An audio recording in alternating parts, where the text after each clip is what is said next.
Well, it's been about a month since I posted an episode all about the problems I had with my 4K player. I'll put a link to that episode down in the show notes. It got thousands of views and about 100 comments, and I responded to every one of those comments one way or another. And I really appreciate you guys checking out that episode and taking the time to comment as well. And I'm going to get to an update in a minute, but first, this is the Kazdoy Closet. I'm Kazdoy. That's my closet full of all the stuff that I love.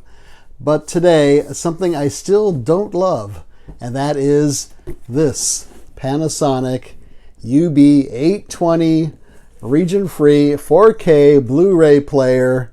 I sent it in for warranty service. I just got it back, and here's what happened. So what was wrong with this player after almost hitting 1 year? Basically everything, but I'm not going to rehash it. That's why I posted the episode. You can check that out first for all the details. But it was delivered back to this online retailer where I bought it from on November 7th. They said on the phone it could take 5 to 10 business days depending on what they need to do with it. So I was patient about that. Finally, I called them on November 22nd, so that was 2 weeks. And they connected me to the tech, at least I guess that's who that was, who said, oh yeah, your player's right here. So I'm thinking, well, why didn't you guys contact me or give me an update on what's happening with this? I had to contact you. All right. And then he said, your player plays perfectly, which totally dumbfounded me. I was kind of speechless. And he said he can replace the drive if I want him to, but it's out of warranty now, so there's going to be a labor charge. To which I responded, yeah, it's out of warranty because you had it sitting there for 2 weeks. That's why it's out of warranty. The year is up. I thought that was kind of ridiculous. So I did ask this tech guy several questions about players, several questions about asking for advice for certain players, whether modifying a player to be region-free affects it, so on and so forth. His answers were, for the most part, not very useful. He would not really commit to anything. Now, the tech did say that he believes Sony and Panasonic are making the most reliable players, but really, there's not that many companies besides them making these players anymore. That brings me to the comments that I received on my original episode about this. And the comments were, though I appreciate them all, were basically contradictory. Some people swear by Sony. Others say Sony's have a skipping problem. Some people had the same unit and brand that I have, that Panasonic 820, and have had no problems whatsoever. Other people said they had the same exact problems that I encountered, and said when they call Panasonic to bring it up, they basically get laughed at and get nowhere with them. Some said don't get a modified region-free player, which is what I have. And they said just do the hack on the 820 using the remote. You hit a certain number, a certain sequence of buttons on the remote, and supposedly it's going to be region-free. Other people have said they've tried that. It doesn't work with their player. This is the 820 I'm talking about. And finally, some recommended how they have, or commented rather, how they have an Oppo player, and it's just fantastic. I'm happy for you if you have an Oppo player, but they don't make them anymore. You can't find them unless you want to spend $2,000 or something like that. So I don't know what the point of that was. One commenter wrote something interesting. He said, you know, if you're going to get the parts replaced in your player, it's going to be the same crappy parts that are in there already. So it might not even make a difference. I thought that was interesting. And then finally, another person commented that there's no such thing as planned obsolescence, because I mentioned that in my original video, because it was just around the 1 year warranty mark where things went wacky. And he said there's no such thing as that. And I spoke to my father-in-law, who is a very tech-oriented guy, worked for IBM on computers for decades, and he said the same thing. He said there would have to be a timer in there for it to be planned obsolescence. So I thought that was interesting too. So what did this tech on the phone offer me? And I will say that I read back to him verbatim their company policy, which is they want all their customers to be 100% satisfied and happy. And I said, well, I'm not happy. Now at this point, I haven't mentioned the name of this online retailer, but if you're into this stuff, you can probably guess who that is. So anyways, the options he gave me were: 1, he can ship my player back to me. I pay the $15 shipping charge.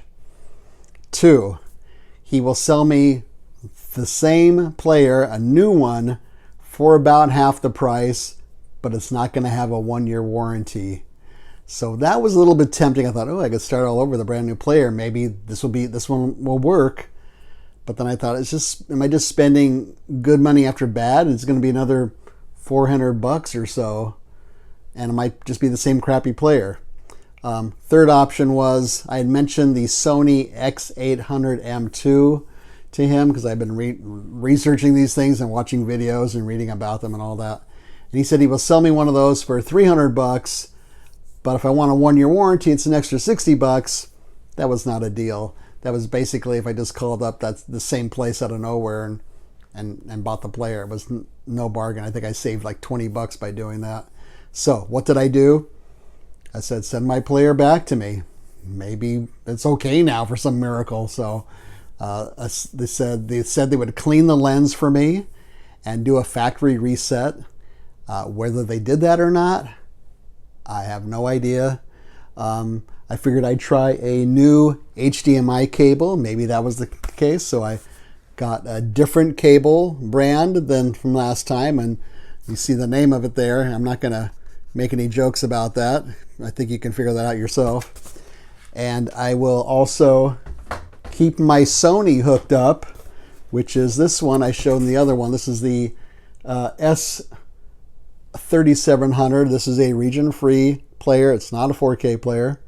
So I'm going to hook this one up and maybe use an HDMI switch to switch between the Sony and this Panasonic if necessary for when I want to watch a 4K disc, hoping that the Panasonic will play it. Or I'll just keep them both plugged in to the power and just move the HDMI cable back and forth between the players when I want to watch a 4K disc and when I want to watch something on the Sony. So my Panasonic player was delivered to my house on November 30th. And I figured, all right, time to try it out. Let's put the new HDMI cable in there and give it a shot. And first I put in the disc that, I don't want to say caused the problems, but that's when the problems started. And that was polyester on the Criterion. And same problems happened. Nothing was different. And let me add, this plays fine on that Sony player, which is maybe a third of the cost of what that Panasonic player was. So then I figured, let me try another Criterion Blu-ray. This is a Blu-ray, by the way. So I tried another Criterion Blu-ray, seemed to read it fine. I tried a Criterion 4K, no problem with that one either. So I thought, all right, let me try a different label. So I put in this Arrow edition of Crimson Peak. This is a Blu-ray also. It's a Region A. Everything I'm playing is Region A. I didn't switch any regions or anything. And the player said, not compatible. So nothing much has changed there, really. But then I thought, I may have stumbled upon a solution. I started messing around with the player settings a little bit. When you first turn this Panasonic player on, you get like 6 icons. Let's say video, audio, photos, ratings, setup, network, that kind of stuff. So the first icon, says video. So I clicked on that. You have 2 choices, disc or USB.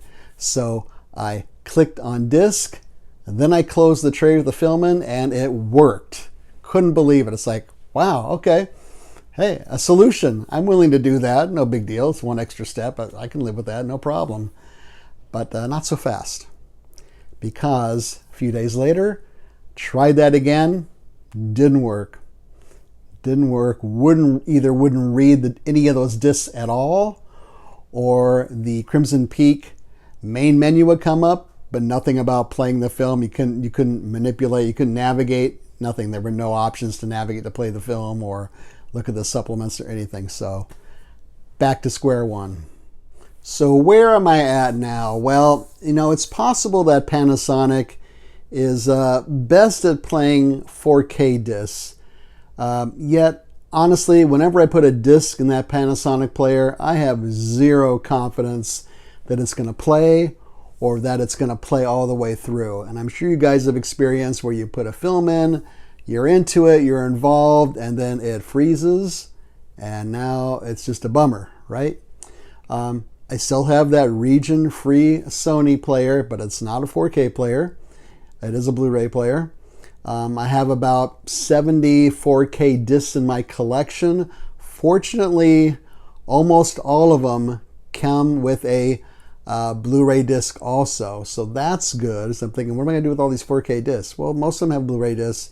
There's maybe 10 or so that are just 4K only. So if I want to watch Tremors 2 again on 4K, I'm going to have a problem unless the Panasonic reads it.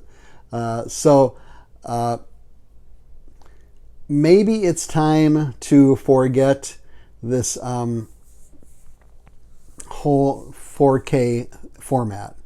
That's kind of what I'm thinking right now. I think the picture quality varies anyways on these 4K discs. People seem to think the discs are very finicky and have a tendency to freeze or skip. People talk about you got to clean it properly. I'm not going to start putting soap and water and drying these things.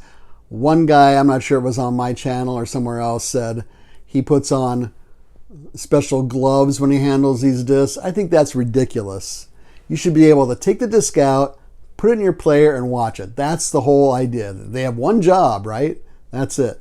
To handle this thing, put on a hazmat suit and handle these things with literally kid gloves is ridiculous, I think.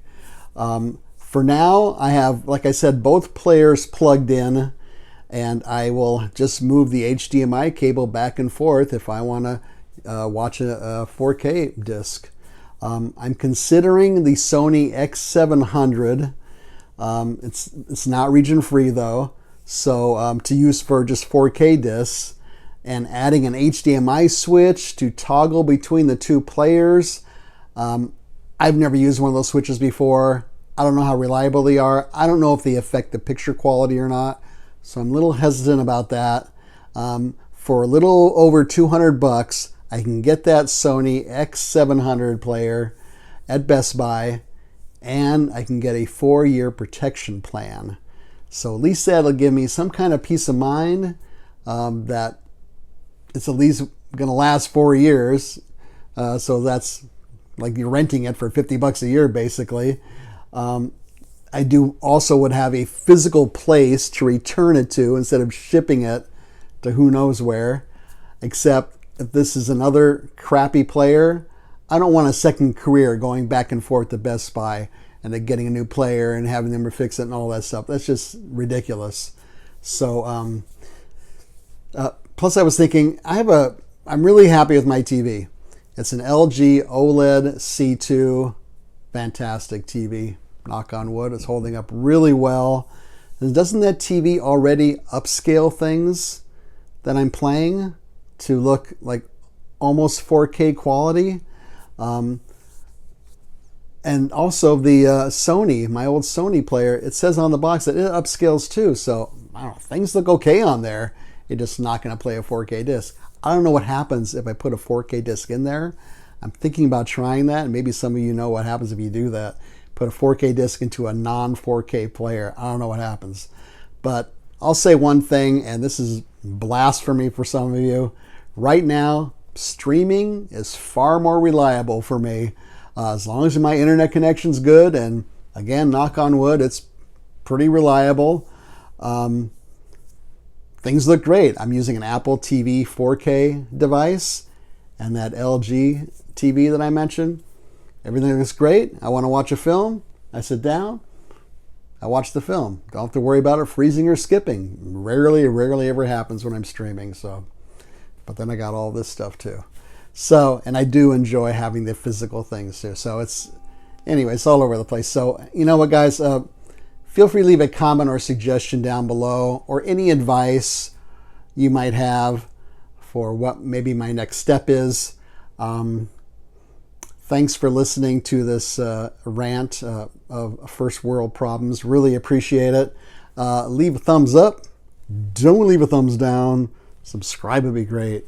Share this with your friends and neighbors. Subscribing is free. Also free is we're on the Letterboxd app under the Kazdoy Closet. I'll put a link down below in the notes, and that's where we leave brief written reviews of other things we're watching. Most recently, the film Spider Baby. Oh, that's a weird one. What's not free is my ebook is available. It is True Tales from the Teacher Trenches. You can get it on Amazon.com. It's for your Kindle, or if you don't have a Kindle, you can use the free Kindle app on any device you want. And this ebook will set you back $1.99. People seem to like it. Check out Goodreads. There's a couple of reviews on there. So otherwise, again, thanks so much for putting up with this. Really appreciate it. See you next time.